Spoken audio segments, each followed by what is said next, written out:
மதுரையில் மூடப்பட்டுள்ள கல்குவாரிகளை கண்காணிக்க உத்தரவிடப்பட்டுள்ளது என்று சட்டத்துறை அமைச்சர் நிர்மல்குமார் தெரிவித்துள்ளார். மதுரையில் செய்தியாளர்களிடம் பேசிய அவர், மதுரையில் விதிகளை மீறி செயல்பட்ட கல்குவாரிகள் மீது நடவடிக்கை எடுக்கப்படும் என்று கூறினார். மதுரை மாநகராட்சி கழிவுநீர் கால்வாய் திட்டங்களை மேம்படுத்த ஆய்வு மேற்கொள்ளப்படும் என்றும், பாதாள சாக்கடை பிரச்சினைகளுக்கு நிரந்தர தீர்வு காணப்படும் எனவும் தெரிவித்தார்.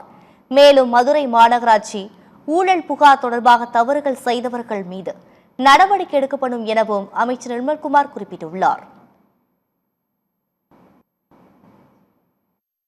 குவாரிகள் மதுரை மாவட்டத்தில் எத்தனை குவாரிகள் இதுவரைக்கும் இயங்கி அதாவது மூடப்பட்டிருக்கு. ஸோ மூடப்பட்டிருந்தாலும் இயற்கை வளங்களை கொள்ளையடித்தவர்கள், திருநெல்வேலி யாராக இருந்தாலும் அவங்க தப்பிக்க கூடாது. ஸோ அதுல என்னென்ன வயலேஷன்ஸ் இருக்குன்னு அனைத்து அசஸ்மெண்ட்டும் பண்ண சொல்லி மைன்ஸ் டிபார்ட்மெண்ட்டுக்கு உத்தரவிடப்பட்டுள்ளது. அடுத்ததா மதுரை மாநகராட்சியில் உங்க எல்லாம் தெரியும், அந்த மதுரை மாநகராட்சி ஊழல் பற்றி உங்க எல்லாருக்கும் தெரியும்.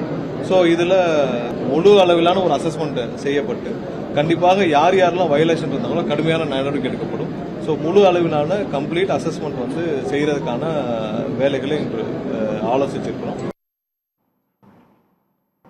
தொடர்ந்து பேசிய அமைச்சர் நிர்மல்குமார், முன்னாள் அமைச்சர் செந்தில் பாலாஜி மீது வழக்கு பதிவு செய்ய அனுமதி கோரி ஆளுநருக்கு தமிழக அரசு கடிதம் எழுதியுள்ளதாக தெரிவித்தார். செந்தில் பாலாஜி அமைச்சராக இருந்ததால் அவர் மீது வழக்கு பதிவு செய்ய ஆளுநரின் அனுமதி தேவை என்றும் கூறினார். மேலும் மின்வாரிய தலைமை அலுவலகத்தில் இருந்து ஹார்ட் டிஸ்க் திருடப்பட்ட விவகாரத்தில் செந்தில் பாலாஜி தலையிடுவது ஏன் என கேள்வி எழுப்பிய அமைச்சர் நிர்மல்குமார், ஹார்ட் டிஸ்குகள் திருடப்பட்ட விவகாரத்தில் முழுமையான விசாரணை நடைபெற்று வருவதாக தெரிவித்தார். நம்ம உத்தமர் செந்தில் பாலாஜிக்கு ஹார்ட் டிஸ்க் திருடு போச்சுன்னா உடனே யாருமே பேசாம நம்ம உத்தமர் செந்தில் பாலாஜி மட்டும் டக்குனு ஏன் வந்தான்னு தெரியல.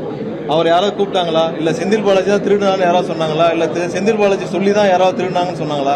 யாருமே இல்லாமல் நானும் அதுக்கு முன்னாடி என்ன பிரச்சனை சொன்னேன், காவல்துறை விசாரிச்சுட்டு இருக்காங்க, விசாரணை முடியும் பிறகு சொல்றோம்னு சொன்னோம். டக்குன்னு செந்தில் பாலாஜி திசை திருப்பான்னு ஏன் உடனே ஆஜரானான்னு தெரியல.